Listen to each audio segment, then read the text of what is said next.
आदाब नाजरीन, मैं शेख शाहिद आरजेएस 24 न्यूज में आपका खैर मकदम है। आम आदमी पार्टी के एमपी संजय सिंह ने पार्लियामेंट में ये कहा, किसानों को गद्दार कहने वाले खबरदार हो जाओ। आइए हम आपको दिखाते हैं संजय सिंह का ये बयान। Now I request Sri Sanjay Singh.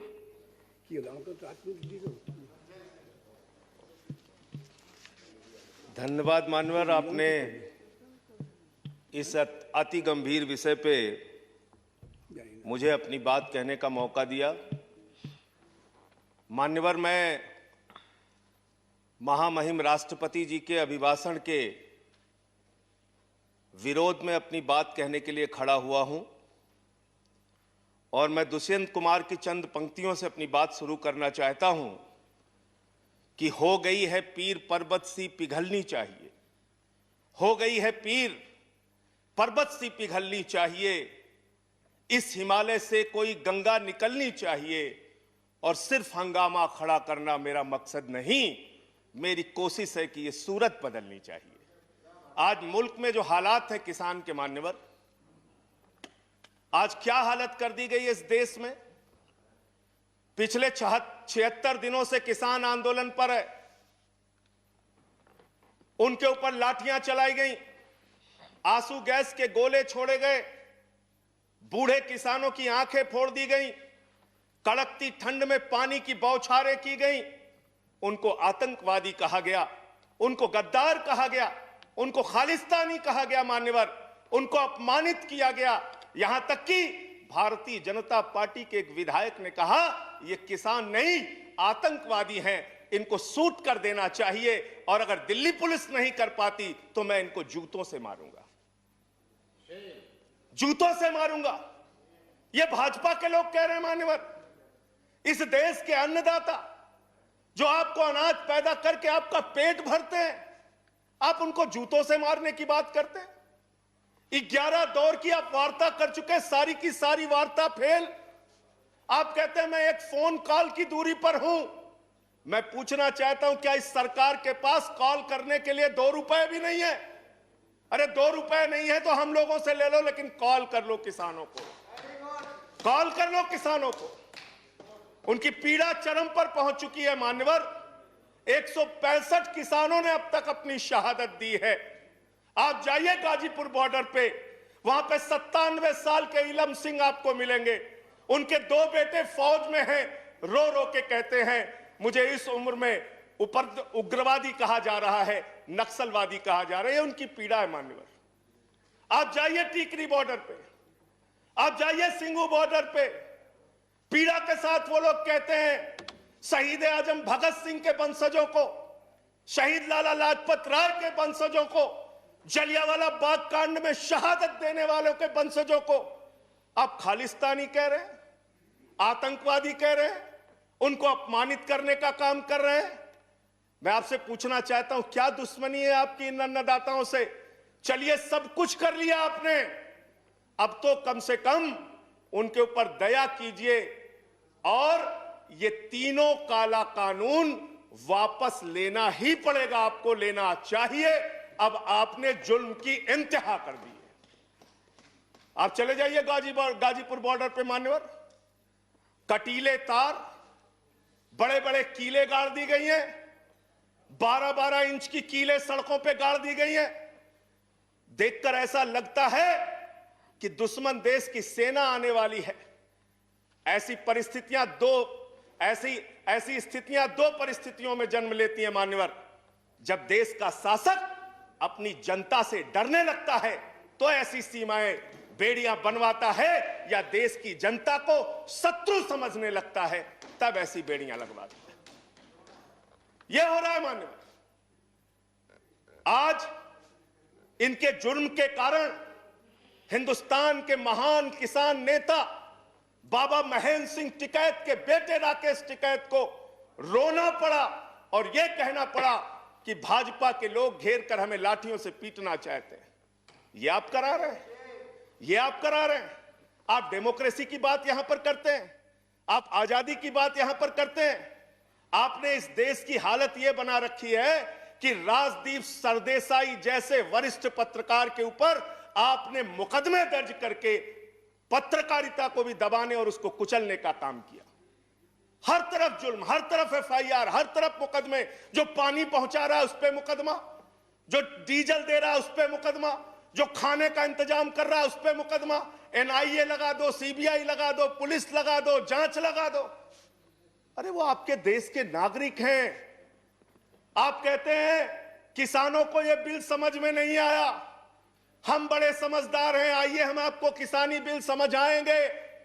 मान्यवर, इनकी समस्या यह नहीं कि किसानों को यह बिल समझ में नहीं आया, इनकी समस्या यह है कि किसानों को यह बिल समझ में आ गया है और अब ये तीनों काला कानून वापस चाहते हैं किसान। आप बड़े अक्लमंद समझते हैं अपने आप को। अरे किसान को इतना मूर्ख मत समझिए भाजपा के लोगों। वो बिगड़ैल बैल की नाक में नकेल डालते हैं, आपकी सरकार के नाक में भी नकेल डाल देंगे, चिंता मत कीजिए। मैं यहां सुन रहा था मान्यवर, मुझे बड़ा आश्चर्य हुआ। सारी की सारी भारतीय जनता पार्टी की सांसद जितने भी नेता बोल रहे थे, कह रहे हैं कांग्रेस पार्टी ने 2019 के घोषणा पत्र में इसको लिखा था। यह बिल तो कांग्रेस पास करना चाहती थी। जीएसटी की बात करो, यह बिल तो कांग्रेस करना चाहती थी, हम इसलिए इसको कर रहे हैं। लेकिन वो सांसद यह बताना भूल गए कि जब यह बिल कांग्रेस लेकर आई थी तो उस समय स्वर्गीय अरुण जेटली जी ने और स्वर्गीय सुषमा स्वराज जी ने उस समय बिल का विरोध किया था। और कांग्रेस ने अगर 19 के घोषणा पत्र में इस बिल को शामिल किया था तो उनको तो 55 पे पहुंचा दिया, आपने तो लागू कर दिया, आपको 5 पे पहुंचा देगी। इस देश की जनता 5 पे पहुंचा देगी। इसलिए अगर आप कांग्रेस के सपनों को पूरा करने के लिए आए हैं तो जनता को भ्रमित मत कीजिए। अपनी पार्टी का नाम बदलकर भारतीय जनता पार्टी से कांग्रेस पार्टी कर लीजिए। एक कांग्रेस ए हो जाए, कांग्रेस बी हो जाए, जनता प्रचार करे। आप लोग समझें आप क्या कहना चाहते हैं, जनता तय कर लेगी। मान्यवर, इस बिल में क्या क्या लिखा है वो बातें आपको बता के और थोड़ी बातें कह के अपनी बात खत्म करूंगा। असीमित भंडारण की छूट दी गई है इन बिलों में। और वो क्यों दी गई है?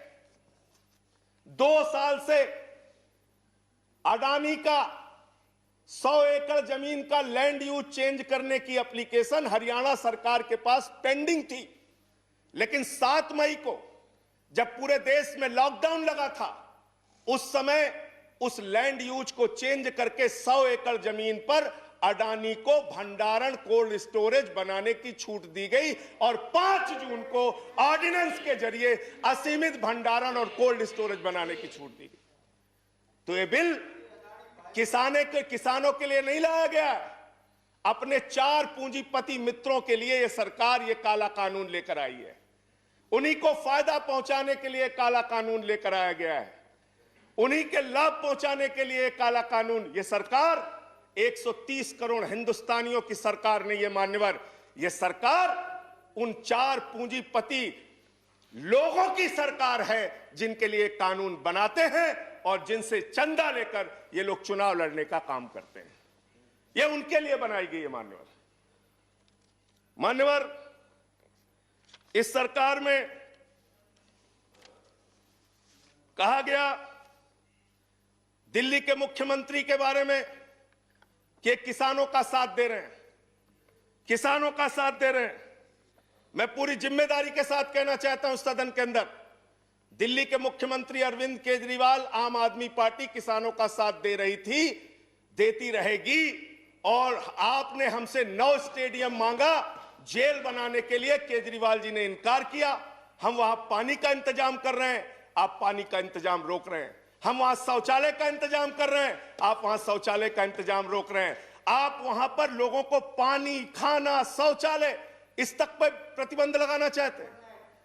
इंटरनेट, वो दुश्मन देश के नागरिक है क्या? उनके साथ इस तरह का व्यवहार आप कर रहे हैं।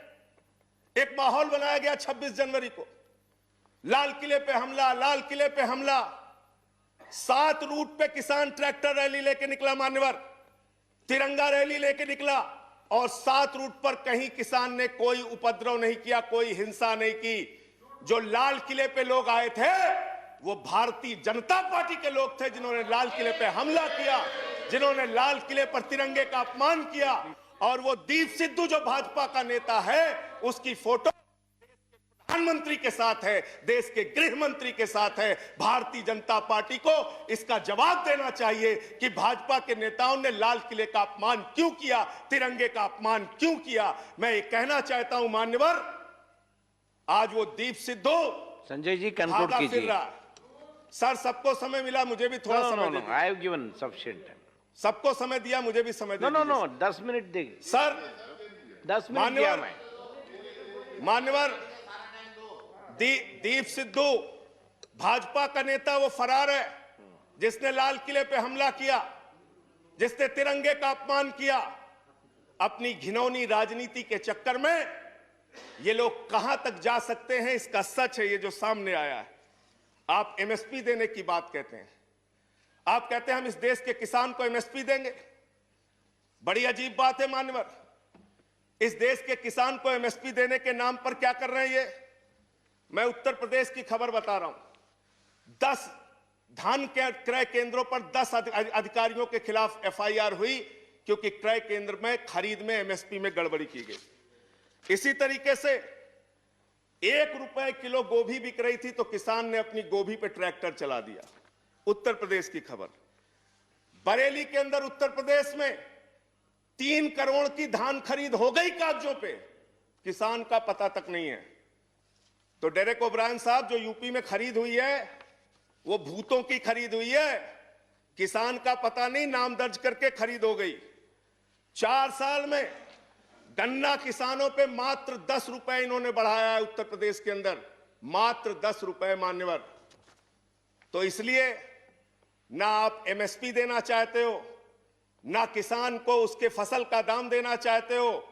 असीमित भंडारण की छूट देकर आपने पूंजीपति मित्रों को यह सुविधा दे दी कि सस्ते में किसान से अनाज खरीदेंगे, सस्ते में किसान से फल खरीदेंगे, सस्ते में किसान से सब्जियां खरीदेंगे, उसका बड़े बड़े स्टोरेज में भंडारण करेंगे, जमाखोरी करेंगे। और जब बाजार में फल सब्जियों की कमी हो जाएगी, अनाज की कमी हो जाएगी, तो महंगे दामों में जनता को बेचेंगे। यानी आपने महंगाई को, जमाखोरी को, कालाबाजारी को इस बिल के माध्यम से लीगलाइज करने का, वैधता प्रदान करने का काम किया है। इस देश में महंगाई बढ़ाने का काम किया है, उसका रास्ता आपने खोला है। इसलिए भी ये बिल, तीनों का तीनों काला बिल वापस लिया जाना चाहिए। Thank you. अंत में थैंक यू। अंत में एक बजट आपने पेश किया मानोर, बस खत्म करके अपनी बात को खत्म करूंगा उन्हीं बातों को। No please please conclude. Sir budget इन्होंने पेश किया है, आई हैव गिवन। तो बजट के ऊपर और खरीद के ऊपर मैं लास्ट मिनट जो इनका बजट है चंद लाइनों में उसको कह के अपनी बात को खत्म करूंगा कि धरा बेच देंगे, गगन बेच देंगे। धरा बेच देंगे, गगन बेच देंगे, कली बेच देंगे, चमन बेच देंगे। अगर तुम ही यूं ही सोते रहे तो ये फर्जी राष्ट्रवादी वतन बेच देंगे, वतन बेच देंगे, वतन बेच देंगे। धन्यवाद माननीय। Thank you. इसी के साथ मैं शेख शाहिद, RZS 24 न्यूज। जय हिंद।